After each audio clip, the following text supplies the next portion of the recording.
हाँ तो बच्चों, आज फ्रिक्शन का सेकंड लेक्चर है। काफ़ी दिनों बाद वीडियो आ रहा है क्योंकि बीच में मैंने आपको टाइम दिया था ताकि आप सारे जो वीडियोस आपके पेंडिंग पड़े हुए हैं वो आप कवर अप कर सकें। I hope most of the students ने कवर अप कर लिया होगा। अभी हम लोग फ्रिक्शन को स्टार्ट करेंगे। तो फ्रिक्शन को स्टार्ट तो कर चुके हैं पिछले वीडियो में। आज का लेक्चर में पहले हम लोग फ्रिक्शन के थोड़े बेसिक प्रॉब्लम सॉल्व करेंगे और आप ताकि आप थोड़ा ब्रश अप हो जाओ कॉन्सेप्ट को फिर से। लेकिन मैं तब भी कहूँगा कि आप लोग एक बार फ्रिक्शन का जो लास्ट वीडियो में जो आपने खुद से नोट्स बनाए थे उन नोट्स को दोबारा रिविजिट करो ताकि आप लोग को चीज़ें दोबारा और रिकलेक्ट हो सके। ठीक है, चलो स्टार्ट करते हैं। आज बेसिक दो प्रॉब्लम से स्टार्ट करेंगे। ठीक है, एकदम बेसिक बेसिक बचकानी दो प्रॉब्लम्स है। पहला केस है, फ्रिक्शनल कोफिशिएंट 0.2 है। बोला है एक बॉडी का मास 6 kg है, जमीन में रखा हुआ है। बोला है फाइंड फ्रिक्शन एंड ए, यानी कि फ्रिक्शन और एक्सेलरेशन निकालने बोला है। इफ एक्सटर्नल फोर्स, ये एक्सटर्नल फोर्स है, कैपिटल एफ। हम लोग पूरे सिलेबस में ही कैपिटल एफ को एक्सटर्नल फोर्स मानेंगे और स्मॉल एफ को क्या मानेंगे बेटा, फ्रिक्शनल फोर्स। ठीक है, तो एक्सटर्नल फोर्स अगर 10 न्यूटन दिया हुआ है, ठीक है, चलो सॉल्व करते हैं एक बार। पहला केस, एफ अगर 10 न्यूटन है। पहली बात, what is the maximum value of friction, F S max. What is the maximum value of friction? Maximum value of friction कितना है बेटा? मैक्सिमम वैल्यू ऑफ फ्रिक्शन हो गया आपका म्यू इंटू एन। याद होगा आपको, यहाँ पे नीचे की तरफ क्या लग रहा है बेटा, एम जी। ऊपर की तरफ क्या लग रहा है बेटा, नॉर्मल रिएक्शन। तो अपने को ये पता है कि अगर बॉडी मूव करेगी तो हॉरिजॉन्टली करेगी, वर्टिकली करेगी नहीं, तो एन इक्वल टू क्या हो गया, एम जी। तो ये हो गया बेटा म्यू एम जी। म्यू का वैल्यू 0.1, मास का वैल्यू कितना है बेटा 6 kg, जी का वैल्यू कितना है 10। ठीक है, जी का वैल्यू देखो मैं थ्रू आउट सिलेबस 10 ही मानता हूँ, मेरा काम आसान हो जाता है। आपको देखो एग्जाम में मेंशन करके दे देगा कि जी का वैल्यू 9 पॉइंट, अगर मेंशन नहीं करता, अगर एग्जाम में मेंशन नहीं करता तो 9.8 लेना है, अगर मेंशन करेगा तो वही 10 लेना है। अगर कुछ नहीं दिया हुआ, सिंपली बोला है ऐसे, तो आप जी का वैल्यू 9.8 लेके करो। ठीक है, हालांकि वो सब चीज़ें तो खैर सेकेंडरी बात है, सॉल्व करते हैं अपन लोग। कितना आ रहा है फ्रिक्शनल का, फ्रिक्शनल फोर्स का, सॉरी ये 0.2 है, मैं ये 0.1 क्यों ले रहा हूँ, ये 0.2 है। ये बेटा आ गया आपका 12 न्यूटन, 12 न्यूटन का फ्रिक्शनल फोर्स लग रहा है। अच्छा, एक्सटर्नल फोर्स कितना लग रहा है मेरे भाई? एक्सटर्नल फोर्स लग रहा है 10 न्यूटन। खुद एक बात पता है, एक्सटर्नल फोर्स अगर 10 न्यूटन लग रहा है, अभी एन और एम जी को मिटा देता हूँ, अपने को अभी इस चीज़ का कोई ज़रूरत नहीं है। एक्सटर्नल फोर्स 10 न्यूटन लग रहा है, तो फ्रिक्शनल फोर्स कितना लगेगा बता। अच्छे से सोचेगा तो जो एक्सटर्नल फोर्स है फ्रिक्शनल फोर्स से कम है। What, sorry what is this, this is F S max. हमको पता है कि एक्सटर्नल फोर्स इससे ज़्यादा होने पे ही बॉडी मूव करेगी। तो ऑब्वियसली बात है, इससे तो कम है, तो क्या बॉडी मूव करेगी? नहीं, बॉडी मूव नहीं करेगी, तो नेट फोर्स क्या हो गया, जीरो। एक्सेलरेशन क्या हो गया, जीरो। तो पहला आंसर आ गया एक्सेलरेशन जीरो है। पहला आंसर आ गया हमारा एक्सेलरेशन जीरो है। दूसरा बात, फ्रिक्शन क्या होगा? बहुत बच्चे बोलेंगे सर 12 तो निकाला, 12 भी होगा। 12 नहीं होगा बेटा, क्योंकि नेट फोर्स जीरो है ना। नेट फोर्स जीरो है मतलब क्या, फ्रिक्शन खुद को सेल्फ एडजस्ट करके कितना कर लेगा, 10। मैं बता चुका हूँ फ्रिक्शन सेल्फ एडजस्टिंग होता है। तो 10 और 10 मिलके क्या हो गया, जीरो। जो बच्चे हिसाब किताब लगा रहे हैं कि नहीं सर 12 होगा, खुद एक बात बता, अगर 12 होगा, इस तरफ 10 लग रहा है, इस तरफ 12 लग रहा है, तो क्या बॉडी 2 न्यूटन फोर्स से इस तरफ जानी चाहिए? मैथमेटिकली तो वो करेक्ट हो जाएगा, लेकिन खुद हिसाब लगा, जब हम किसी बॉडी में फोर्स लगाते हैं तो क्या वो हमारी तरफ आती है? नहीं ना बेटा, किसी हम बॉडी में फोर्स लगाते हैं वो हमारी तरफ आए, चांस ही नहीं है।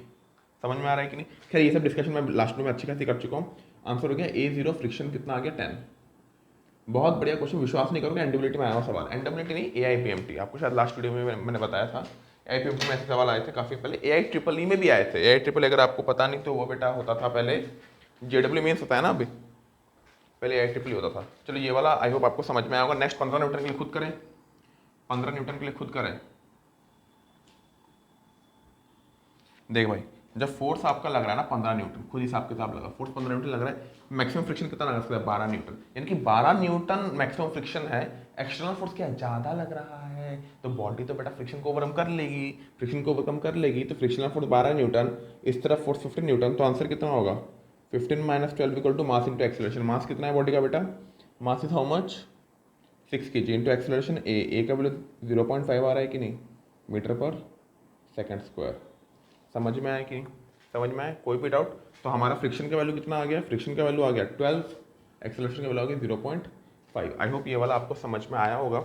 आप लोग एक बार इस चीज़ को नोट डाउन कर ले बेटा। ठीक है, नोट डाउन इसको कर लो। अब मैं एक और चीज़ आप लोग को बता रहा हूँ, एक और चीज़ आप लोग को बता रहा हूँ। ठीक है, नोट डाउन कर लो, आई होप कर लिया होगा। चलो अब यहाँ पे मैं आपको एक और चीज़ करके बताता हूँ कि म्यू एस इतना है और म्यू के 0.15 है। याद है आपको मैंने बताया था कि, मैंने आपको ये बताया था कि म्यू एस, म्यू के जो होता है काइनेटिक फ्रिक्शन का जो कोफिशिएंट होता है वो थोड़ा कम होता है किससे, स्टैटिक फ्रिक्शन के कोफिशिएंट से।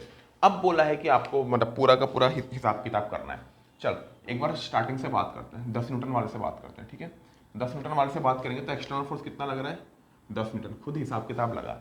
मैक्सिमम स्टैटिक फ्रिक्शन कितना लग सकता है, 12 न्यूटन। यानी कि बॉडी को जब, अच्छा एक बार इस पर चर्चा कर लेते हैं। स्टैटिक फ्रिक्शन मतलब क्या होता है, जब बॉडी रुकी रहती है तो फ्रिक्शन कितना लगता है। काइनेटिक फ्रिक्शन क्या होता है, जब बॉडी मोशन करना शुरू करती है तब फ्रिक्शन कितना होता है। समझ में आ रहा है कि नहीं। हालांकि देखो जो रियल लाइफ में होता है इन दोनों के बीच में गैप इतना ज़्यादा नहीं होता है। यहाँ पे देखो 0.2 0.15 ऐसा होता है। जीरो अगर म्यू 0.2 है तो म्यू के 0.18 ऐसा कुछ होगा। लेकिन अपने को रियल लाइफ से इतना, हम तो मैथमेटिक्स कर रहे हैं, ठीक है। चलो तो फ्रिक्शनल फोर्स कितना है बेटा, 12 न्यूटन। ये हम पहले निकाल चुके हैं।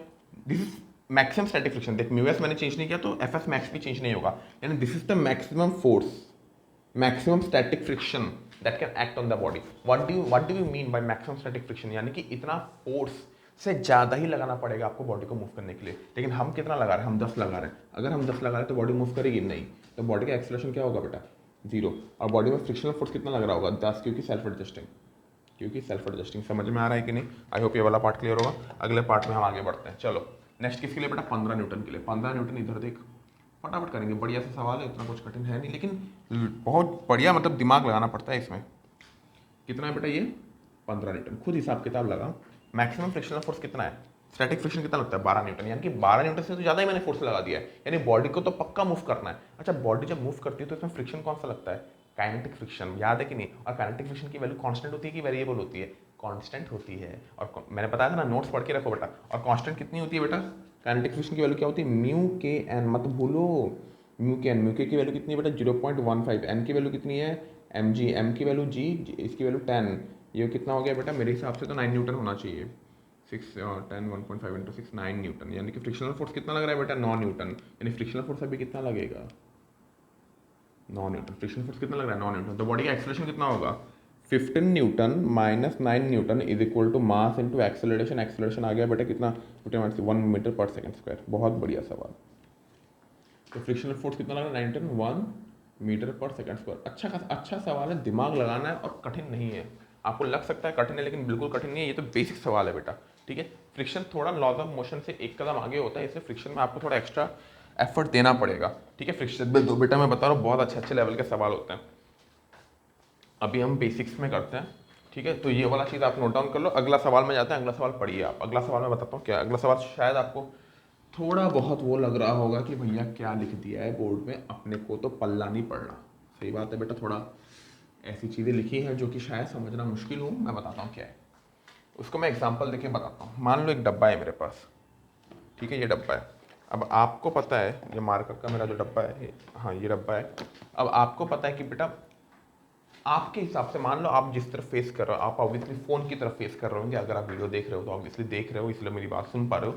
नॉर्थ आगे की तरफ मान लें नॉर्थ आगे की तरफ। नॉर्थ आगे की तरफ तो मेरे लेफ्ट साइड में क्या होता है, वेस्ट। राइट साइड में क्या होता है, ईस्ट। पीछे की तरफ क्या होता है, साउथ। ये तो सबको पता है। तो वही चीज़ को हम कन्वेंशन फॉलो करते हैं। ऊपर की तरफ क्या होता है, अपवर्ड। नीचे की तरफ डाउनवर्ड। वही चीज़ यहाँ पे है। ये एक डब्बा रखा हुआ है, ये एक डब्बा जमीन पर रखा हुआ है। Consider my hand to be ground. मैं हैंड को ग्राउंड नहीं बता के अगर मैं किसी कॉपी को ग्राउंड बता दूंगा तो शायद आपको फील थोड़ी ज़्यादा बेटर आएगी। इसको मान ले, वाह ये बढ़िया हो गया भाई, ठीक है। ये ग्राउंड है, ये बॉडी है। अब बॉडी में इस तरफ 4 न्यूटन लग रहा है। 4 Newton directed towards which direction, east. East की तरफ 4 न्यूटन लग रहा है। और 5 न्यूटन आप देख सकते हो क्रॉस दिया हुआ है। क्रॉस मीन्स इनवर्ड लग रहा है। यानी किस तरफ लग रहा है, नॉर्थ की तरफ लग रहा है। यानी बॉडी में इस तरफ 4 न्यूटन लग रहा है, इस तरफ 5 न्यूटन लग रहा है। बॉडी का म्यू दिया हुआ है, मास दिया हुआ है, और बोला है कि फ्रिक्शनल फोर्स और एक्सेलरेशन निकालना है, ठीक है। बहुत बढ़िया लाजवाब सवाल है। एक बार इस बॉडी का टॉप व्यू से देखते हैं। इस बॉडी को ऊपर से ऑब्जर्व करते हैं तो खुद समझ, तो खुद इमेजिन कर, थोड़ा इमेजिन कर, दिमाग लगा अपना। बॉडी को अगर मैं ऊपर से देखूंगा, अगर मैं बॉडी को ऊपर से देखूंगा, इमेजिन कर, अगर मैं बॉडी को ऊपर से देखूंगा, अगर मैं बॉडी को ऊपर से देखूंगा, इस तरफ से कितना फोर्स लग रहा था, 4 न्यूटन। इस तरफ से क्या लग रहा था, 5 न्यूटन। तो असलियत में देखेगा 4 न्यूटन और 5 newton are perpendicular to each other. अगर मैं इसका डायग्राम बनाऊं तो डायग्राम कुछ ऐसा बनेगा। टॉप व्यू, टॉप व्यू समझ में आता है ना भाई।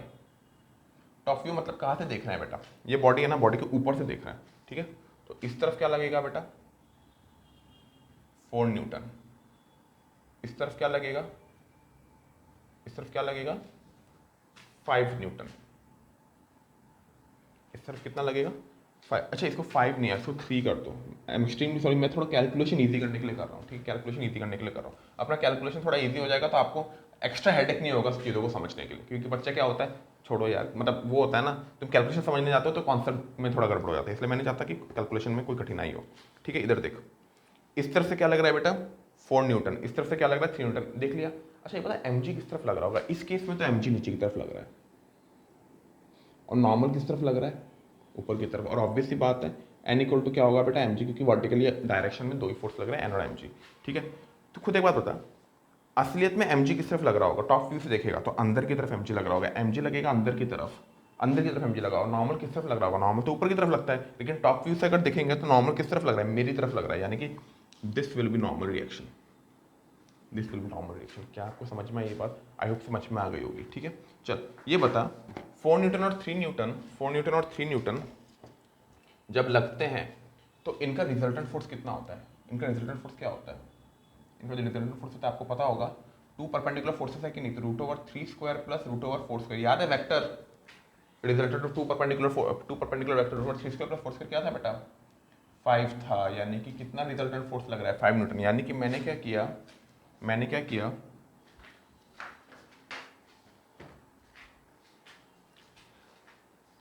किया इन दोनों के रिजल्टेंट को बना दिया। अच्छा रिजल्टेंट अगर बना दिया तो अच्छा एक बार बता, मैंने क्या बताया था, फोर्सेस को हम स्लाइड करा सकते हैं, तो 3 को मैं यहाँ पे लिख दिया, यहाँ से मिटा के, एक ही बात है, समझ में आ रहा है कि नहीं। 4 न्यूटन को यहाँ पे लिख दिया, एक ही बात है। तो 3 और 4 का रिजल्टेंट क्या होता है 5 न्यूटन, आपको पता है, और ये एंगल होता है बेटा मेरे हिसाब से 3 4 है ना, तो 4 की जगह ना 3 होगा, ये होगा 37 डिग्री। 37 डिग्री आप लोग निकाल सकते हो, कैसे निकालोगे, आधे बच्चे प्रश्न कैसे निकालेंगे सर, हम तो भूल गए। tan 37 क्या होता है, सॉरी इसको थीटा मान ले, tan थीटा क्या होता है, परपेंडिकुलर पे base what is perpendicular 3, base कितना है 4, tan 3/4 कितना होता है 37 डिग्री। समझ में आ रहा है कि नहीं, तो ये कितना हो गया 37 डिग्री। यानी कि बॉडी में एकमात्र एक्सटर्नल फोर्स, हमने क्या किया सुन अच्छे से, हमने 2 फोर्स लग रहे थे 3 न्यूटन और 4 न्यूटन, हमने उन दोनों फोर्सेस का रिजल्टेंट कर लिया। तो वो दोनों फोर्सेस को भी बनाने का कोई जरूरत है क्या, कोई जरूरत नहीं, उन दोनों फोर्स को बनाने का, वो दोनों फोर्सेस को बनाने का कोई ज़रूरत नहीं है। अभी सिर्फ क्या है बेटा, सिर्फ क्या ये लग रहा है। अच्छा बॉडी का टेंडेंसी किस तरफ है मूव करने का, इस तरफ मूव करने का है। अगर बॉडी का टेंडेंसी इस तरफ मूव करने का तो फ्रिक्शन किस तरफ लगेगा, फ्रिक्शन क्या चाहता है, बॉडी के मोशन को अपोज करे, रिलेटिव मोशन को अपोज करे। यहाँ पे बॉडी ग्राउंड में है, तो बॉडी जब ग्राउंड से मूव करना चाहेगी तो फ्रिक्शन क्या करना चाहेगा, उसको अपोज करना चाहेगा। तो फ्रिक्शन किस तरफ लगेगा, एक्जैक्टली अपोजिट डायरेक्शन में लगेगा, in this will be the direction of friction, and we know friction is equal to what mu N, and we know in this case mg अंदर की तरफ लग रहा है, एन बाहर की तरफ लग रहा है, पहले समझा चुका हूँ।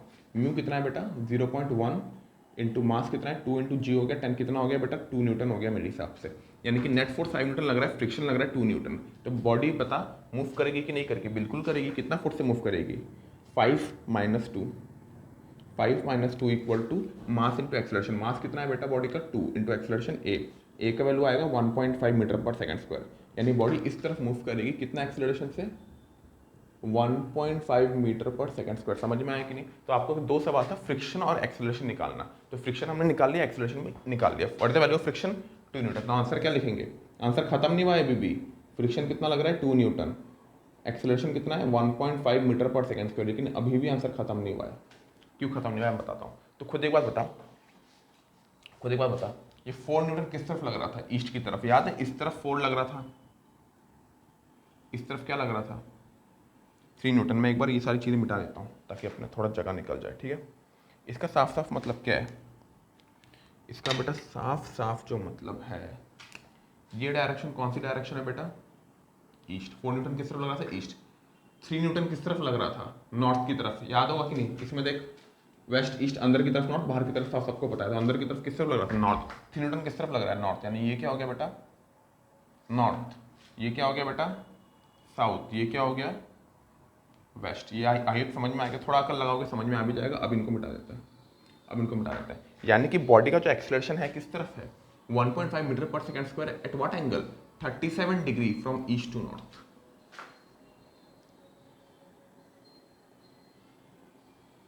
नेक्स्ट इसका पिक्चर बता, फ्रिक्शन किस तरफ लग रहा है। अगर ये 37 है, ये पता है कि नहीं, ठीक सीधा ऑपोजिट लगता है। ये अगर 5 न्यूटन बॉडी इस तरफ जाएगी तो फ्रिक्शन एक्जैक्टली ऑपोजिट लगेगा, यानी कि ये 37 तो ये 37 समझ में आ रहा है कि नहीं? ये 37 तो ये 37, ठीक है। तो फ्रिक्शन किस तरफ लग रहा है? एट एंगल 37 है, वेस्ट टू साउथ। बहुत बढ़िया सवाल है, बहुत बढ़िया लेवल का सवाल है।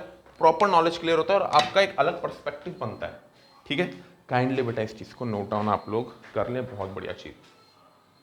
अगर आप बोर्ड्स का तैयारी कर रहे हो, इस टॉपिक के बाद आपका न्यूटन लॉज ऑफ मोशन, मतलब लॉज ऑफ मोशन जो चैप्टर है आपका, वो खत्म है। अगर आप बोर्ड्स का तैयारी कर रहे हो तो, ठीक है। अगर बोर्ड्स का तैयारी नहीं कर रहे हो तो अभी बेटा बहुत, मतलब अगर आप कॉम्पिटिटिव एग्जाम्स का तैयारी कर रहे हो अभी तो बहुत लंबा जाना है अपने को, ठीक है। अब एक और बात सुन लीजिए, लॉज ऑफ मोशन के एंड में एक और टॉपिक है horizontal circular motion.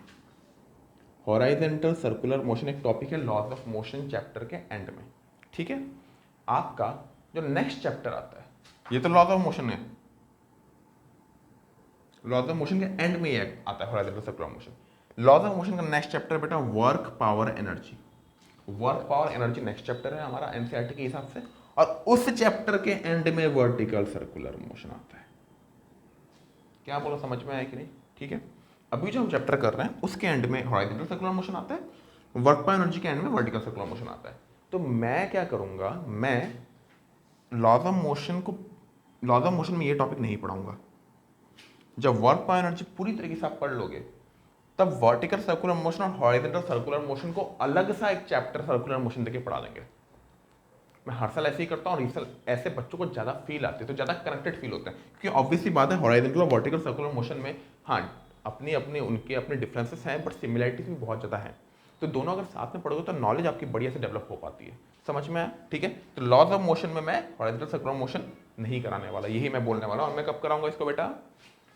Work power energy में, ठीक है। और ऐसा ही कराया जाता है, ऐसा ही कराया जाता है हर जगह। जितने कोचिंग इंस्टीट्यूट्स हो गए या जितना बढ़िया कोचिंग इंस्टीट्यूट हो गया या कोटा वगैरह में यही तरीके का पैटर्न प्रॉपर फॉलो किया जाता है, ठीक है। चलो स्टार्ट हम लोग एंगल ऑफ फ्रिक्शन नहीं करेंगे, पहले एंगल ऑफ रिपोज से करेंगे, ठीक है। तो एंगल ऑफ रिपोज क्या बोलता है? It is the minimum angle made by inclined surface with horizontal so that the body just start slipping. Simple भाषा में आपको समझाता हूँ, देख भाई, इस सरफेस में फ्रिक्शन है, इस सरफेस में फ्रिक्शन है। मैंने इसको, ये बॉडी है एक, इस बॉडी को मैंने यहाँ पे रखा, आपको विजिबल होगा, ठीक है। अब मैं क्या कर रहा हूँ, अब मैं इस सरफेस का हॉरिजॉन्टल से एंगल बढ़ा रहा हूँ। देख इंक्लाइन करते जा रहा हूँ कि नहीं, इंक्लाइन करते जा रहा हूँ कि नहीं, करते जा रहा हूँ, करते जा रहा हूँ, करते जा रहा हूँ, करते जा रहा हूँ, करते जा रहा हूँ, करते जा रहा हूँ, करते जा रहा हूँ, अभी भी हो रहा है, अभी भी हो रहा है, अरे बाप रे बाप, अब देख स्लिप करना शुरू हो गया। तो अभी ये जो हॉरिजॉन्टल के साथ एंगल बना रहा होगा, ये inclined plane, that angle is called angle of repose. I hope पूरी तरीके से आपको समझ में आ गया होगा, इसमें दोबारा कुछ समझाने का है ही नहीं, ठीक है।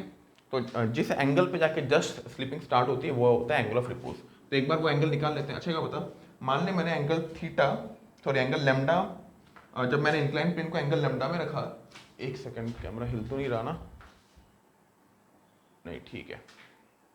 जब मैंने इंक्लाइन प्लेन को एंगल लेमडा में रखा, जैसे मैंने इंक्लाइन प्लेन को एंगल लेमडा में रखा, मान लो उस टाइम स्लिपिंग शुरू हो गई।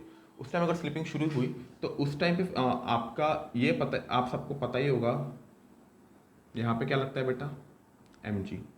ये कंपोनेंट क्या होता है बताओ भाई? mg sine theta. ये वाला कंपोनेंट क्या होता है बेटा? mg cos theta. तो एक बार जब मैंने mg को दोनों कंपोनेंट में तोड़ दिया तो क्या मुझे दोबारा बनाने की जरूरत है mg के कंपोनेंट्स को? नहीं। नेक्स्ट, ऑब्वियसली बात है, बॉडी किस तरफ मोशन करना चाहती है? नीचे की तरफ मोशन करना चाहती है, नीचे की तरफ हर बॉडी आना चाहती है, लेकिन फ्रिक्शन लगेगा। फ्रिक्शन किस तरफ लगेगा? जिस तरफ मोशन हो रहा है उसके अपोजिट डायरेक्शन में। तो फ्रिक्शन लगेगा बेटा इस तरफ। This is the friction F, this is the friction F. I hope आपको समझ में आ गया होगा, ठीक है। ये फ्रिक्शन एफ लग रहा है। Next, body just flipping start की, जस्ट स्टार्ट की, मतलब mg sin theta is just greater then f। यानी कि मान ले f का वैल्यू अगर 10 न्यूटन है, मान ले f का वैल्यू 10 न्यूटन है, तो mg sin थीटा का वैल्यू कितना हुआ? mg sin थीटा का वैल्यू 10.0000000000001 होने से भी चलेगा। मतलब if mg sin theta is just slightly greater than f, slightly greater than f, तब काम हमारा हो जाएगा। तो हम लोग mg sin थीटा की वैल्यू क्या माने? 10.0000 इनफाइनाइट जीरो लगा दे, फिर 1 लगा ले, तब भी आंसर करेक्ट है। तो हम क्या मानेंगे? Mathematically will just consider for just starting of motion mg sin theta will be just equal to f। हालांकि रियलिटी में क्या होता है, mg sin थोड़ा सा ज्यादा होता है, लेकिन मैथमेटिकली कितना ज्यादा होता है वो हमको पता नहीं, इसलिए हम ये कंसीडर करते हैं। Now what is f? It is mu n। It is mu N. N किस तरफ लग रहा है बच्चों? एन ऊपर की तरफ लग रहा है। और आपको पता है एन इक्वल टू क्या होता है? M G cos theta. N equal to क्या होता है? M G cos theta.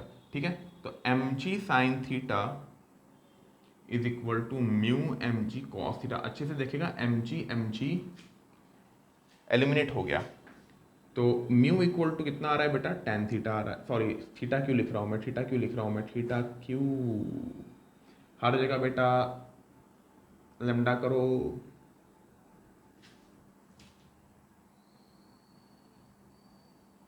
हर जगह बेटा लेमडा करो। आई होप समझ में आ गया होगा आपको। ठीक है, तो म्यू इक्वल टू कितना आ गया? 10 लेमडा, और lambda equal to 10 inverse mu. समझ में आया कि नहीं? यानी कि अगर मान ले एक सरफेस का friction coefficient mu equal to 1/√2 है। मान लें सरफेस का फ्रिक्शन कोफिशिएंट कितना है? 1/√2। 1/√2 की वैल्यू अगर आपको नहीं पता तो इसकी वैल्यू होती है 0.707। ठीक है, अगर म्यू की वैल्यू 0.707 दिया हुआ है, तो अगर बोलेगा कि भैया ये जो सरफेस है हमारे पास, ये जो सरफेस है, इस सरफेस का जो म्यू है 0.707, तो बताओ कितना एंगल में रखें कि ये बॉडी जस्ट स्लिप करना शुरू हो जाए? कितना एंगल में रखें कि ये बॉडी स्लिप करना शुरू हो जाए? तो आप कैसे निकालोगे वो एंगल? कैसे निकालेंगे? हमको पता है बेटा कि ये रिलेशन होता है 10 lambda is equal to mu होता है, और लेमडा क्या होता है? Angle of repose. Angle of repose मतलब मिनिमम एंगल जिसमें स्लिपिंग शुरू हो जाएगी। तो 10 लेमडा इक्वल टू म्यू का वैल्यू कितना है बेटा? 1/√2। किसकी वैल्यू 1/√2 होती है? टेन थीटा इक्वल टू 1/√2 कब होता है बेटा? बताओ, 1/√2 होता है क्या? टेन थीटा 1/√2 होता है क्या? 1/√2 तो नहीं होता भाई। मैं भी इधर तो 1/√2 लेके बैठ गया यार, वो तो कॉस थीटा साइन थीटा होता है। 1/√2 छोड़। अच्छा ठीक है, इसमें भी वैल्यू करेक्ट है। तो 10 तो लेमडा इक्वल टू क्या हो गया? 10 इनवर्स 1/√2।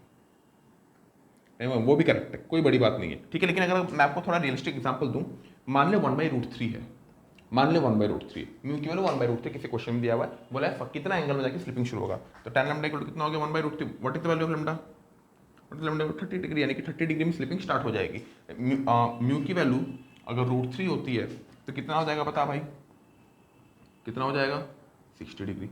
समझ में आ रहा है कि नहीं? समझ में आ रहा है? कोई भी डाउट? कोई भी डाउट? चलो, आई होप यहाँ तक आपको समझ में आएगा। अगला जो चीज़ है वो मैं बताता हूँ, सुन अच्छे से। देख, प्रैक्टिकली अगर हम लोग करें एक्सपेरिमेंट, तो एक पर्टिकुलर एंगल के बाद स्लिपिंग शुरू हो गया है, लेकिन मान ले मैं इस सरफेस को और रफ बनाऊं और ये वाला सरफेस को भी और रफ बनाऊं, ताकि ये दोनों मान ले ऐसे ऐसे ऐसे ऐसे ऐसे ऐसे बाप रे 80 डिग्री में भी स्लिप नहीं हो रहे। हो सकता है ऐसा? हो सकता है, बिल्कुल हो सकता है, अगर सरफेस को मैं वैसा बनाऊं। हालांकि रियल लाइफ में ऐसे सरफेसेस उतने पॉसिबल है नहीं, बट तब भी अगर आप एक्सपेरिमेंटली अगर देखा जाए तो कपड़ों के साथ ये होता है। कपड़ों के साथ थोड़ा हो जाता है। देख, कपड़ों के साथ काफ़ी ज़्यादा एंगल तक वो सर्वाइव कर लेता है, और इस सरफेस को भी थोड़ा रफ होना पड़ेगा, लेकिन हम उस चीज़ में नहीं जाएंगे। हम जस्ट इमेजिन कर लो कि ये सरफेस इतना, दोनों सरफेस का मतलब रफनेस ऐसा है कि बहुत ज़्यादा एंगल तक सर्वाइव कर रहा है। तो what is the maximum angle of repose possible? कितना मैक्सिमम एंगल ऑफ रिपोज सकता है? कितना होगा? जब 89 डिग्री में भी जस्ट हो सकता है, यानी परफेक्टली जब 90 डिग्री होगा तब, यानी कि जब 90 डिग्री होगा तब जाके that is the maximum angle of repose. Now why 90 degree? एक बार बता, अगर 90 डिग्री से ज़्यादा हो गया, ये 0 डिग्री, 10 डिग्री, 30 डिग्री, 50, 60, 70, 80, 90, 90 से अगर ज़्यादा हो गया तो बॉडी तो नीचे गिर जाएगा ना। देख, बॉडी सीधा नीचे गिर जाएगा, बॉडी स्लिप करने की जरूरत ही नहीं है, तो बॉडी में फ्रिक्शन का कोई मतलब ही नहीं है। Body is directly falling because of gravity. So the maximum angle of friction is what? Maximum angle of repose is what? 90 degree. तो maximum angle of repose is what? 90 degree. Lambda में for क्या मतलब? Maximum angle of repose कितना होता है? 90 degree. अच्छा, एक और चीज़, लैम्डा की जो value independent of mass of body and G, यानी कि तू खुद एक बात बता, तो यहाँ पे 10 kg की बॉडी रख, तो 5 kg की बॉडी रख, तो 6 kg की बॉडी रख, जितना एंगल में स्लिप होना है उतना एंगल में स्लिप होगा। मैं बताता हूँ क्यों।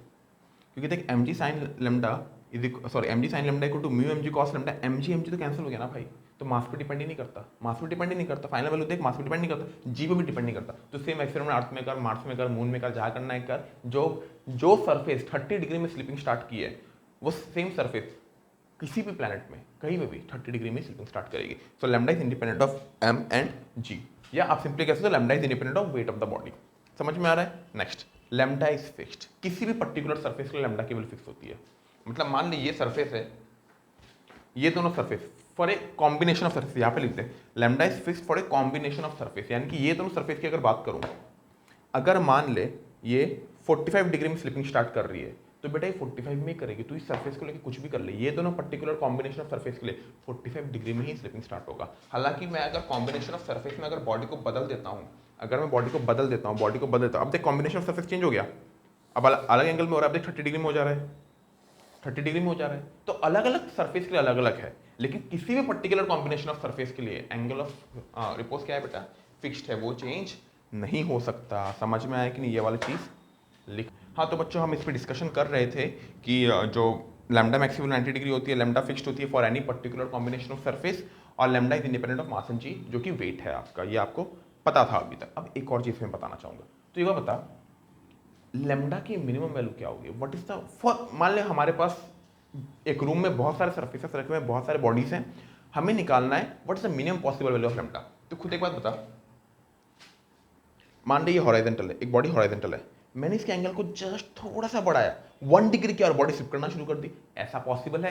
कब पॉसिबल है? इमेजिन करिए ग्लास सरफेस है और इसके ऊपर मैंने मार्बल देखा है ना, मार्बल को रख दिया, तो थोड़ा एंगल को बढ़ाऊंगा तो स्लिप करना शुरू कर जाएगा कि नहीं, थोड़ा एंगल को बढ़ाऊंगा तो स्लिप करना शुरू हो जाएगा कि नहीं। तो क्या मैं कह सकता हूँ 1 degree is the minimum possible value of lambda? लेकिन आप सोचेंगे 1 डिग्री क्यों, 0.5 डिग्री भी हो सकता है, 0.25 डिग्री भी हो सकता है, 0.1 डिग्री भी हो सकता है। तो कितना मिनिमम पॉसिबल है?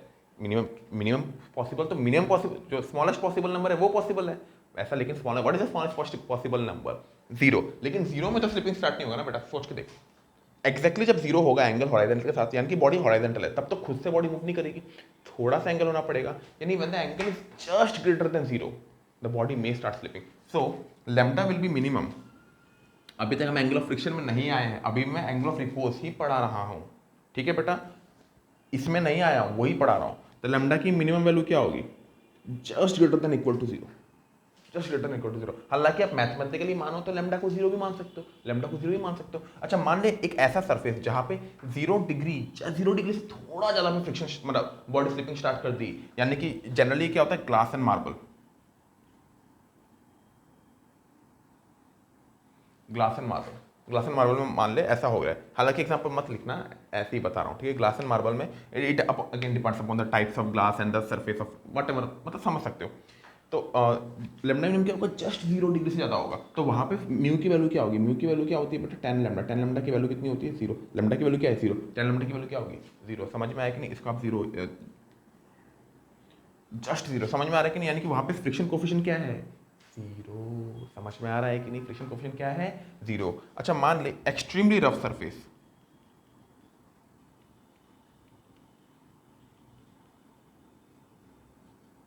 एक्सट्रीमली रफ, इसको आप लोग ग्लास एंड मार्बल में लिख के एक्सट्रीमली स्मूथ लिखो,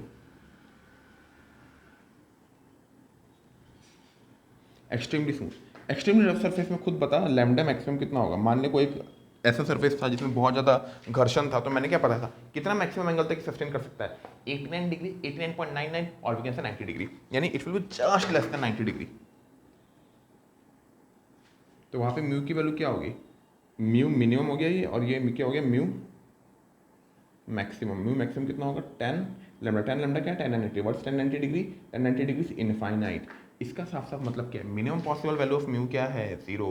maximum possible value of mu क्या है? इनफाइनाइट। यानी म्यू का जो रेंज है बेटा, that lies from 0 to infinite. ये एक्सट्रीमली स्मूथ सरफेस, ये एक्सट्रीमली रफ सरफेस। यहाँ पे बॉडी 0 डिग्री से थोड़ा में ही स्लिप करना शुरू कर देगी, यहाँ पे बॉडी एकदम जस्ट वर्टिकल होने वाली होगी तब स्लिप करेगी। समझ में आया कि नहीं? पूरा कॉन्सेप्ट बहुत इंपॉर्टेंट इन्फॉर्मेशन है। और मैं बता रहा हूँ बच्चों को जनरली मैं पूछता हूँ कि बेटा म्यू का रेंज पता, बच्चे बोलते सर 0 से लेकर 1 तक। म्यू का रेंज क्या है? 0 से लेकर 1 तक नहीं, आंसर क्या है? 0 से लेकर इनफाइनाइट तक। तो क्या म्यू की वैल्यू 5 हो सकती है? क्या म्यू की वैल्यू 5 हो सकती है? हाँ। वहाँ पे कितना एंगल में स्लिप करेगा? स्लिप करेगा बेटा कितना? tan इनवर्स 5, और tan इनवर्स 5 की वैल्यू होती है tan इनवर्स 5 की वैल्यू, ठीक है। दैट इज लाइक एंगल कितना 70-80 डिग्री कुछ एक होगा, मतलब जितना भी होगा आपका होता है, ठीक है बेटा। चलो यहाँ तक आप लोग को समझ में आया? आई होप क्या मतलब, आज का तो देखो लेक्चर उतना कुछ कठिन है नहीं।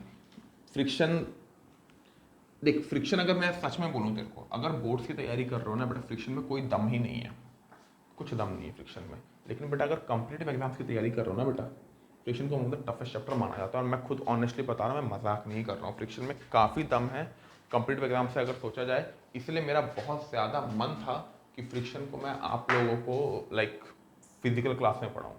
लेकिन अब वो पॉसिबल तो हो नहीं पाया, अब क्या ही कर सकते हैं। अब जो पॉसिबल नहीं हो पाया उसके बारे में हम सोच के कर रहे हैं, लेकिन मैं ट्राई करूँगा मैक्सिमम से मैक्सिमम टॉपिक्स कवर करने के जो हम क्लास मतलब वीडियोस में कर सकते हैं कवर, ठीक है। मैक्सिमम से मैक्सिमम अच्छे टॉपिक जितना तक आप ले सकते हो, ठीक है। और फिजिकल क्लास, और मैंने ऑलरेडी अपने दिमाग में एक माइंड मैप बना के रखा है कि देख मैं तेरे को ऑनेस्टली बताता हूँ, बोर्ड्स एंडेबिलिटी लेवल का हर सवाल मैं तेरा कवर करके दूंगा वीडियोस में ही, मैं तेरा बोर्ड्स और एंडेबिलिटी कवर पूरा कर दूंगा, कोई टेंशन की बात ही नहीं है उसमें। लेकिन जो बच्चे जेडब्ल्यू मेंस और एडवांस का तैयारी कर रहे हो, तो जेडब्ल्यू मेंस और एडवांस में कुछ ऐसे टॉपिक होते हैं जिनमें मुझे इंटरेक्शन करना ही पड़ेगा, this is no other way. The topics are so interactive and so high standard, so good level, इतने अच्छे लेवल के क्वेश्चन होते हैं कि बेटा वो आपको मैं वीडियो में कराऊंगा, कुछ फील नहीं आएगा, कुछ समझ में भी नहीं आएगा, आप डाउट में रहोगे, वीडियो बंद कर दोगे, ठीक है। इसलिए मैंने अपने दिमाग में वो जो जेडब्ल्यू मेंस और एडवांस के जो टॉपिक्स हैं जो मैं वीडियो में कवर नहीं कर रहा हूँ, उनका प्रॉपर माइंड मैप है मेरे पास। मैंने प्रॉपर लिस्टिंग करके रखी है कि वो टॉपिक क्या है। जैसे ही बैच खुलेगा, एंट्रेंस का जब अलग सा बैच बनेगा, उसमें मैं पहले वो कराऊंगा, तो you don't have to worry about it, ठीक है। जब बैच खुलेगा मैं करा दूंगा। लेकिन मेंस एनडब्ल्यूटी और बोर्ड्स वाले बच्चे चिल मार के वीडियोस देखते रहो, क्वेश्चन लगाते रहो, लाइफ सही है आपकी, ठीक है बेटा। चलो नेक्स्ट इधर देखें, एंगल मेड बाय रिजल्टेंट। एक और चीज़, कुछ बच्चे सोच रहे होंगे कि सर जेडब्ल्यू वाला, जो हम तो जेडब्ल्यू का प्रिपरेशन कर रहे हैं सर, आप तो सवाल नहीं करा रहे, हमारा तो छूट जा रहा है। मैं तेरे को ऑनेस्टली बता देता हूँ, ठीक है। जो सवाल है जो मैं अभी के लिए छोड़ रहा हूँ, अगर तू बोलेगा तो मैं करा भी दूंगा। मान ले एक टॉपिक है जो कि आपका हो गया टू बॉडी प्रॉब्लम, मतलब ये समझ ले बड़ों के ना इसमें पसीने छूट जाते हैं, two body problem in friction, बड़े के पसीने छूट जाते हैं, two body problem in friction. पहली बार में अगर ये टॉपिक बड़ा समझ में आ जाए ना किसी को, beat any kind of student, बहुत इंटेलिजेंट माना जाता है उस बच्चे को। Two body problem in friction ये सिर्फ जेडब्ल्यू मेंस और एडवांस में आता है और कहीं नहीं आता, ठीक है। एंडेबिलिटी हिसाब किताब ही नहीं है वहाँ पे। ये टॉपिक अगर मैंने तेरे को वीडियो में कराया ना, तो बाद में मेरे को खुद बोलेगा नहीं सर फिजिकल क्लास में कराओ, समझ में आ रहा है। तो घूम फिर के बात एक ही हो जाती है। मैं चाहूँ तुम लोग बोलोगे तो मैं करा दूँ, मेरे को क्या, मेरे को तो बोलना है, लेकिन आप ही लोग का नुकसान होगा। आप ही लोग अननेसेसरी वीडियो का लंबा देखोगे, फिर आप लोग खुद ही बोलोगे नहीं सर समझ में नहीं आ रहा, वीडियो देख के मजा नहीं आ रहा, फिर आपको ना वीडियो देखने का मन करेगा ना आपको पढ़ने का मन करेगा। आपका मेंस एडवांस के कंपटीशन के एग्जाम से ही वो मोह माया उठ जाएगा। पढ़ाई में बहुत इंपॉर्टेंट ये चीज़ होता है कि बेटा आपको पढ़ाई में मजा आए। जिस दिन पढ़ाई में मजा आना बंद हो गया ना, उस दिन बेटा वो खत्म हो जाता है। तुम लोग स्पोर्ट्स क्यों खेलते हो, गाना क्यों गाते हो, डांस क्यों करते हो, क्योंकि मजा आता है वो करके। जिसका अपना अपना हॉबी क्या होती है, जो करके मजा आता है। पढ़ाई को हॉबी बनाने का ट्राई करो। पढ़ाई हॉबी कैसे बनेगी, पढ़ाई को इंटरेस्टिंग वे से देख, तो पढ़ाई अपने आप हॉबी बन जाएगी, ठीक है। खैर वो सब तो बेटा क्लास में डिस्कशन है, मोटिवेशन टॉक्स में देते रहता हूँ, क्लास में फिजिकल क्लास स्टार्ट होगा देते रहेंगे। अभी का बात ये, जो टॉपिक मैं छोड़ा मैं सोच समझ के छोड़ रहा हूँ, जब हमारा फिजिकल क्लास स्टार्ट होगा वो ऑब्वियसली मुझे कराना ही, अभी करा के टाइम वेस्ट नहीं करेंगे और आपको फील भी नहीं आएगी अभी अगर कराऊंगा तो, ठीक है बेटा। चलो आते हैं हम एंगल ऑफ फ्रिक्शन में, और वो भी मैं ऐसा नहीं बोल रहा कि बहुत सारे टॉपिक्स है जो मैं नहीं करा रहा, मैक्सिमम टॉपिक्स कवर है, बस इक्का दुक्का। जैसे कि यूनिट्स एंड मेजरमेंट में सब कराए हैं मैंने, मोशन इन 1D में एक दो अच्छे लेवल के सवाल नहीं कराए हैं, अच्छे मतलब एडवांस लेवल के सवाल की बात कर रहा हूँ मैं। प्रोजेक्टाइल में मैंने कवर किया है, में सारे इंक्लाइन प्रोजेक्टाइल में लगभग सारे कवर किए, तभी कुछ अच्छे लेवल के सवाल, मतलब न्यूमेरिकल स्टैंडर्ड जो अच्छे लेवल हैं वो सब शायद छूट गए, लेकिन प्रोजेक्टाइल में मैंने मोर और लेस बहुत अच्छे लेवल के क्वेश्चंस कराए हैं आपको। नेक्स्ट हो गया आपका प्रोजेक्टाइल के बाद होता है वेक्टर्स। वेक्टर तो बेटा वेक्टर में भी बेटा थोड़े अच्छे लेवल के सवाल रह गए हैं, वेक्टर तो वैसे भी थोड़ा कठिन टॉपिक है आपको पता ही है। नेक्स्ट रह गया आपका laws of motion. Laws of motion में बेटा थोड़ा बहुत छूटा है, थोड़ा बहुत नहीं काफ़ी छूटा है, लेकिन बोर्ड्स एंडेबिलिटी पूरा कवर्ड है। जेडल में इसके थोड़ा छोटा है, काफ़ी छोटा है, वो मैं ऑब्वियसली आपको बोला ही मैं करा ही दूंगा वो, ठीक है बेटा। चलो एक और चीज़ बेटा आप लोग देख के सकते हो कि शायद वीडियो क्वालिटी जो है काफ़ी इंप्रूव हुई है, क्योंकि मैंने नया फ़ोन लिया है, मैंने नया माइक लिया है, नया ट्राईपोड भी लिया है। हालांकि ट्राईपोड से वीडियो क्वालिटी इंप्रूव नहीं होती, बट स्टिल लिया है, थोड़ा खर्चा किया है मैंने, ताकि क्योंकि बेटा अभी जो थोड़ा मतलब चीज़ें करनी है तो अच्छी से ही करनी है। चलो इधर देखो, angle of friction. Angle of friction थोड़ा सा डीप नॉलेज है, ये टॉपिक तो थोड़ा आसान था, इससे थोड़ा सा अच्छा होने वाला है। मैं आपको एंगल ऑफ फ्रिक्शन बताता हूँ क्या एंगल ऑफ फ्रिक्शन क्या है बेटा। देख, इट इज़ द एंगल, पहली बात बॉडी को आप मतलब बॉडी की सरफेस में रखी होगी, उसके बाद बॉडी में मान ले मैंने कोई एक्सटर्नल फोर्स लगाया, बॉडी में मैंने कोई एक्सटर्नल फोर्स लगाया एफ एक्सटर्नल, तो ऑब्वियसली बात है बॉडी रेजिस्ट करना चाहिए मोशन को, तो बॉडी में फ्रिक्शन जनरेट होगा। फ्रिक्शन किस तरफ लगेगा, पीछे की तरफ लगेगा, that is equal to small F. समझ में आ रहा है कि नहीं, स्मॉल एफ। अब हमको पता है कि नॉर्मल रिएक्शन क्या है बेटा, ऊपर की तरफ लगता है। अच्छा एक बात बता, इन सारे फोर्सेस में से कॉन्टैक्ट फोर्सेस क्या क्या है। Normal reaction obviously contact force से मैं पहले डिस्कस कर चुका हूँ, फ्रिक्शन भी कॉन्टैक्ट फोर्स है क्योंकि फ्रिक्शन बिना कॉन्टैक्ट के जनरेट नहीं होता, लेकिन external force can be contact और may not be contact. External force can be magnetic, it can be electrostatic, electrostatic मतलब इलेक्ट्रिकल फोर्स जो चार्ज के बीच में लगता है, और it can be gravitational force, it can be any kind of force. तो external force is not a contact force है। तो कॉन्टैक्ट फोर्स इट मे और मे नॉट बी, हम इसको कंसिडर नहीं कर रहे अभी। एक हमारा जो कॉन्टैक्ट फोर्स क्या क्या लग रहा है वो है बेटा नॉर्मल रिएक्शन और फ्रिक्शनल फोर्स। तो ये दोनों का जो रिजल्टेंट होता है उसको कहते हैं रिजल्टेंट कॉन्टैक्ट फोर्स। तो this is F C, N और एफ के बीच में जो रिजल्टेंट लग रहा है, ठीक है। तो the angle between resultant contact force and normal reaction is called angle of friction. समझ में आया कि नहीं? ठीक है, चलो इधर देखो।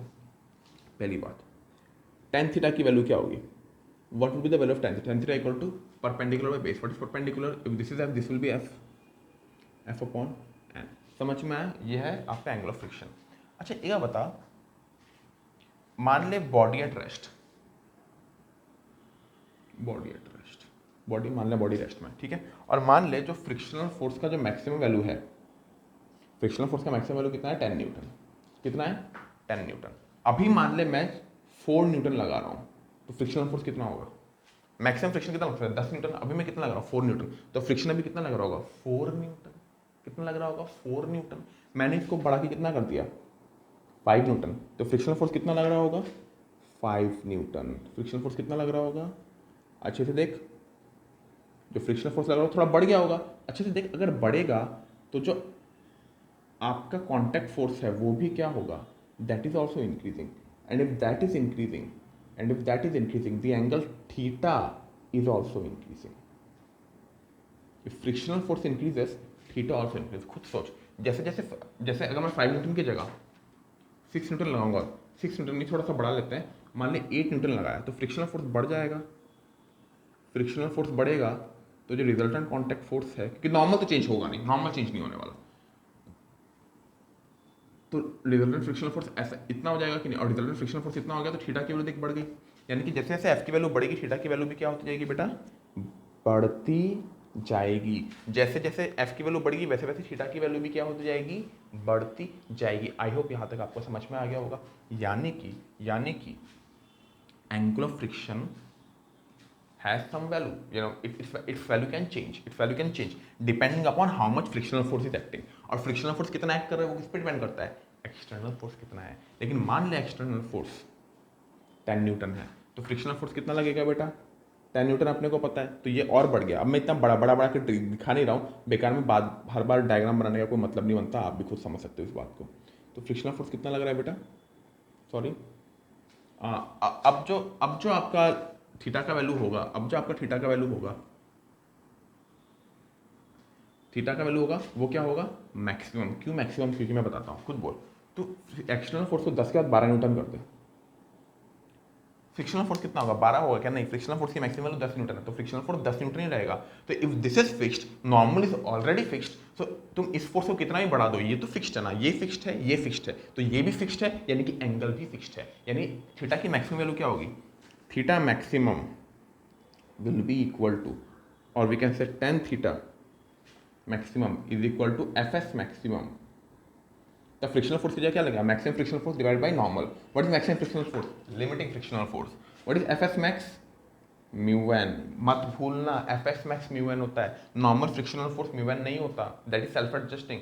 मैक्सिमम फ्रिक्शनल फोर्स क्या होता है? Mu N. ठीक है बेटा, तो mu N divided by N कितना हो गया बेटा? इसकी वैल्यू म्यू आ गई, यानी tan theta max equal to mu, यानी कि theta max is equal to tan inverse mu. समझ में आया कि? हालांकि हमको पता है अगर मैं एक्सटर्नल, अच्छा ये बात आप लोग पहले लिख लो, theta max equal to tan inverse mu, ये बात आई होप आपने लिख ली होगी। नेक्स्ट चीज, अगर मैं फ्रिक्शन एक्सटर्नल फोर्स को 1 न्यूटन कर देता हूँ, तो फ्रिक्शनल फोर्स कितना लगेगा बता? फ्रिक्शनल फोर्स कितना लगेगा? फ्रिक्शनल फोर्स भी 1 न्यूटन लगेगा, क्योंकि बॉडी मूव नहीं कर सकती। खुद एक बात मेरे को बता, ये कितना हो गया? फ्रिक्शनल फोर्स 1 न्यूटन, तो रिजल्टेंट ये होगा, और थीटा बहुत ही कम हो जाएगा, और तो अच्छे से हिसाब किताब लगाएगा। मैं अगर एक्सटर्नल फोर्स नहीं लगा रहा, तो खुद एक बात बता, अगर मैं एक्सटर्नल फोर्स नहीं लगा रहा, एक्सटर्नल फोर्स मैं नहीं लगा रहा, कोई फ्रिक्शन जनरेट होगा? नहीं होगा। जब एक्सटर्नल फोर्स कोई लगाते हैं तभी ना फ्रिक्शन आता है। मैं एक्सटर्नल फोर्स ही नहीं लगाया तो काहे का फ्रिक्शन? जैसे कि मैं तेरे को बता रहा हूँ अभी, इस बॉडी में अभी कितना फ्रिक्शन लग रहा है, हॉरिजॉन्टल बॉडी, ये ब्लैक वाली बॉडी में कितना फ्रिक्शन लग रहा है? नहीं लग रहा। क्यों लगेगा? जब मैं एक्सटर्नल फोर्स लगाता हूँ तभी ना फ्रिक्शन जनरेट होता है। समझ में आ रहा है कि नहीं? क्योंकि देख, इस बॉडी में वैसे तो मैं कोई फोर्स नहीं लगा रहा, लेकिन अगर अभी भी बॉडी में फ्रिक्शन लग रहा है तो बॉडी शुड स्टार्ट मूविंग। कुछ बच्चे बोल रहे होंगे नहीं सर फ्रिक्शन इस तरफ लग रहा है। अच्छा, फ्रिक्शन इस तरफ लगा तो बॉडी मूव करनी चाहिए ना इस तरफ। मतलब क्या है? फ्रिक्शन नहीं लग रहा यहाँ पे। क्यों नहीं लग रहा? क्योंकि कोई एक्सटर्नल फोर्स ही नहीं है। आई होप ये वाला बात आपको समझ में आया होगा। चलो खुद एक बात बता, so what is the minimum value of friction that is applicable? Zero. When external force is zero. जब external force zero है तो फ्रिक्शनल फोर्स भी जीरो। अच्छा, फ्रिक्शनल फोर्स जीरो तो एकमात्र कांटेक्ट फोर्स क्या बचा? Normal direction. खुद समझ सकते हो, अगर फ्रिक्शनल फोर्स कमते जाएगा तो थीटा की वैल्यू भी कमते जाएगी, और थीटा की वैल्यू मिनिमम कितनी हो जाएगी? जीरो। यानी कि हम ये कह सकते हैं the value of theta lies from zero to maximum. Maximum कितना है? tan inverse mu. मैक्सिमम कितना? tan inverse mu. समझ में आया कि नहीं? मैक्सिमम कितना? tan inverse mu. बहुत इंपॉर्टेंट इन्फॉर्मेशन है। Theta is what? Angle of friction. Theta की वैल्यू इन दोनों के बीच में रेंज करती है। समझ में आया कि नहीं? अब एक चीज सुने, ये बता, एंगल ऑफ फ्रिक्शन की जो मैक्सिमम वैल्यू है, क्या वो एंगल ऑफ रिपोज की वैल्यू के बराबर है? हाँ। अब ये बात सुनो, बहुत सारी किताबों में ये दिया हुआ है कि angle of friction equal to angle of repose. सही है कि गलत बात है? सही है कि गलत बात है? गलत बात है। आपको मेंशन करना पड़ेगा, angle maximum angle of friction is equal to angle of repose. Maximum angle of friction, क्योंकि एंगल ऑफ फ्रिक्शन वेरिएबल है, वो जीरो से लेकर किसी भी वैल्यू तक रेंज कर सकती है, लेकिन एंगल ऑफ रिपोज फिक्स्ड है। तो you have to mention that the maximum angle of friction is equal to angle of repose. हाँ तो बच्चों, एक सवाल मैं आपको कराना चाहता हूँ, थोड़ा सा मतलब थ्योरेटिकल नहीं, थोड़ा लॉजिकल सवाल है ये। ज़्यादा मैथमेटिक्स इन्वॉल्व नहीं है बस, लेकिन लॉजिक काफ़ी इन्वॉल्व है। विच इज़ बेटर, पुशिंग और पुलिंग? हमारे पास एक सरफेस है और आपके पास एक ट्रंक है। ट्रंक आप समझते होंगे क्यूबॉइड होता है, भारी सा क्यूबॉइड है। अब आप उसको लेके जाना चाहते हो, आप कैसे लेके जाओगे? आपके पास दो ऑप्शन है, या तो धक्का मार के या तो उसको खींच के। समझ में आ रहा है कि नहीं? मतलब या तो आप सामने की तरफ धक्का, ट्रंक है, आप धक्का भी मार सकते हो, या तो आप अपने पीछे तरीके से ऐसे से खींच के भी लेके आ सकते हो। तो which option will be better for you, ये पूछा गया। मैक्सिमम बच्चे बोलेंगे सर ट्रंक का वजन तो सेम है, सेम फोर्स लगेगा खींचने में, सेम चीज, क्या फर्क है सर? एक ही बात, मतलब सर सेम बात है सर, कुछ भी फोर्स लगा लो आप। अगर आपकी क्षमता सेम है तो आप धक्का मारने में भी लेके जा सकते हो और आप खींचने में भी लेके जा सकते हो। ऐसा बहुत लोगों का मानना होगा, लेकिन ये सच्चाई नहीं है। इस चीज़ को भी थोड़ा हम एनालाइज करेंगे। पुशिंग का मैंने लमसम एक डायग्राम बनाया, पुलिंग का मैंने लमसम डायग्राम बनाया। पुशिंग में भी बॉडी इस तरफ जा रही है, पुलिंग में भी बॉडी उस तरफ लेके जा रहे हैं। तो पहले पुशिंग के बारे में थोड़ा एनालिसिस करते हैं। ये पुशिंग है मान लें। अच्छा, क्या कंसीडर करेंगे? Will consider that the force applied by this man is constant in both the cases. वो जिस एंगल में फोर्स अप्लाई कर रहा है, जिस यहाँ पे एंगल माने 30 डिग्री में अप्लाई कर रहा है, वहां पे भी 30 डिग्री एंगल में अप्लाई कर रहा है फोर्स। नेक्स्ट, फ्रिक्शन कोफिशिएंट दोनों सरफेसेस का सेम है, और जो वजन है वो भी सेम है। हालांकि ये सब चीजें ऑब्वियस है, इसलिए मैंने लिखा ही नहीं वो सब चीजें। अब देखें इस चीज को थोड़ा समझे। मान लो वो फोर्स ऐसे लगा रहा है, हॉराइजन के साथ कितना एंगल बना के? थीटा एंगल बना के, ठीक है। तो अब ऑब्वियस सी बात है, एफ अगर वो ऐसे लगा रहा है तो हम एफ को यहाँ बनाने की बजाय यहाँ बना देते हैं, जो कि हमारे लिए बेटर होगा। समझ में आ रहा है कि नहीं? यहाँ पे हमारे लिए बेटर होगा, क्योंकि हम फोर्स को स्लाइड कर सकते हैं। फोर्स हॉराइजन के साथ कितना एंगल बना रहा है बेटा? को तो बना 6 बाबा, हॉराइजॉन्टल साथे थीटा, ठीक है। नीचे की तरफ क्या लग रहा है बेटा? mg। ऊपर दिखे नॉर्मल रिएक्शन। ऑब्वियसली बात है, बॉडी आगे की तरफ जाना चाहती है तो फ्रिक्शन पीछे की तरफ लगेगा, ठीक है। अच्छा, फ्रिक्शन अपने को पता है, अगर बॉडी मूव कर रही है तो फ्रिक्शन कैसा लग रहा है? Kinetic friction. तो जो फ्रिक्शन लगेगा F इक्वल टू म्यू के एन लगने वाला है। समझ में आ रहा है कि नहीं? अच्छा, एक बार नॉर्मल रिएक्शन निकालते हैं। यहाँ पे F का यहाँ पे क्या कॉम्पोनेंट आएगा? F cos theta. नीचे की तरफ क्या कॉम्पोनेंट आएगा? F sign theta. एक बार जब मैंने एफ को दो कंपोनेंट में तोड़ दिया तो क्या इसको बनाने की जरूरत है? नहीं बनाने की जरूरत है। आप चाहे तो मिटाए, आप नहीं चाहे तो मत मिटाए, आपके ऊपर है। एक बता, यहाँ पे अगर नॉर्मल रिएक्शन की बात करो तो normal reaction N equal to क्या आ रहा है बेटा? mg plus F sine theta. क्योंकि mg plus F sine theta, क्योंकि बॉडी वर्टिकल एक्सिस में कोई मोशन नहीं कर रही, वर्टिकल बॉडी हॉरिजॉन्टली मोशन कर रही है, तो वाई एक्सिस में फोर्सेस बैलेंस्ड होंगे। तो N equal to mg plus F sine theta. एक बार यहाँ की चर्चा करते हैं।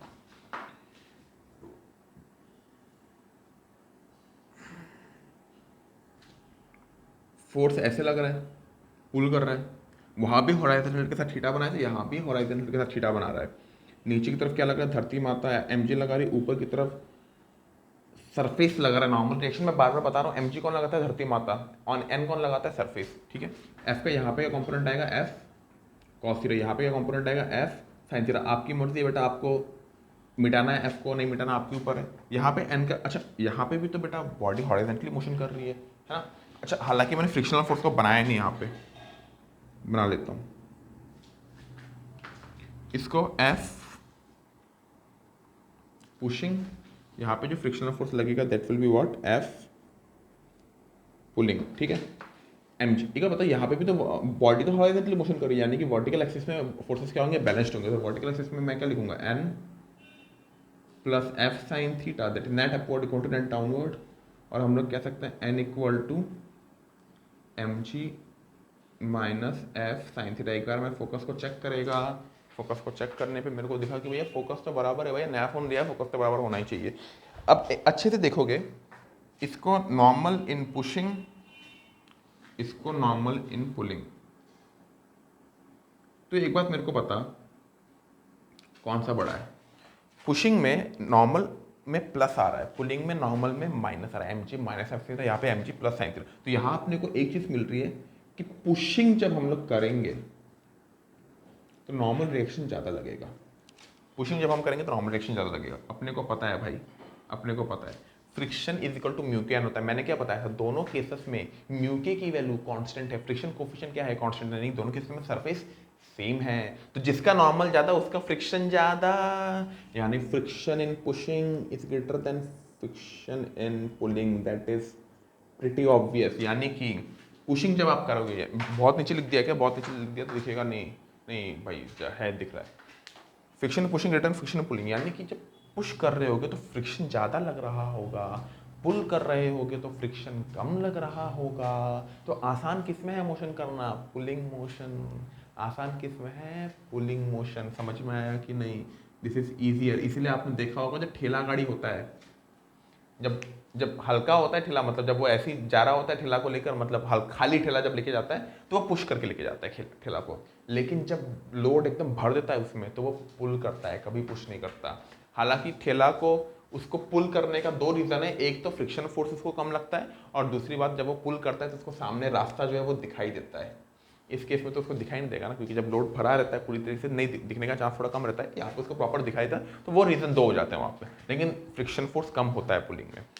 अच्छा, इसका ये तो हमने मैथमेटिकली किया था ना, लॉजिक लगा। तो खुद एक बात बता, जब हम पुशिंग कर रहे हैं, जब बॉडी को पुश कर रहा हूँ, जब मैं बॉडी को पुश कर रहा हूँ, तो मैं बॉडी को पुश किस तरफ कर रहा हूँ, जमीन में दबा रहा हूँ ना। अच्छे से देख, मैं जमीन में दबा रहा हूँ ना बॉडी को, और यहाँ पे जमीन से उठा रहा हूँ बॉडी को। खुद सोच, जब तू जमीन को दबाए, जमीन में दबाएगा तो बॉडी दबना चाहती है जमीन के साथ। बॉडी जब दबना चाहती है जमीन के साथ तो कॉन्टैक्ट तो बढ़ा रहा है, कॉन्टैक्ट बढ़ा रहा है, इसीलिए नॉर्मल रिएक्शन बढ़ रहा है, इसीलिए फ्रिक्शन भी बढ़ रहा है। यहाँ पे तो ज़मीन से उठाना चाहता है, जब तक ज़मीन से थोड़ा बहुत तेरा फोर्स का कंपोनेंट ज़मीन से उठाना चाहता है, जब ज़मीन से उठाना चाहता है तो नॉर्मल रिएक्शन कमेगा, क्योंकि ज़मीन से उठाना चाहता है तो सरफेस और बॉडी के बीच में इंटरेक्शन कमेगा, फ्रिक्शन भी, नॉर्मल रिएक्शन भी कमेगा, फ्रिक्शन भी कमेगा। आई होप आप ये लॉजिक डायरेक्टली भी लगा सकते थे, लेकिन मैथमेटिकल एक्सप्लेनेशन थोड़ा इंपॉर्टेंट हो जाता है। काइंडली ये सब चीज़ों को नोट डाउन आप कर लें।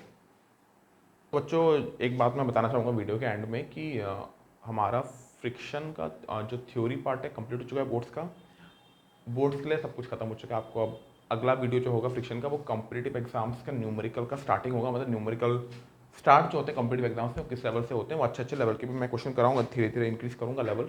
तो अगर आपका ये वीडियो देखना हो चुका है, then your boards for NLM is finished.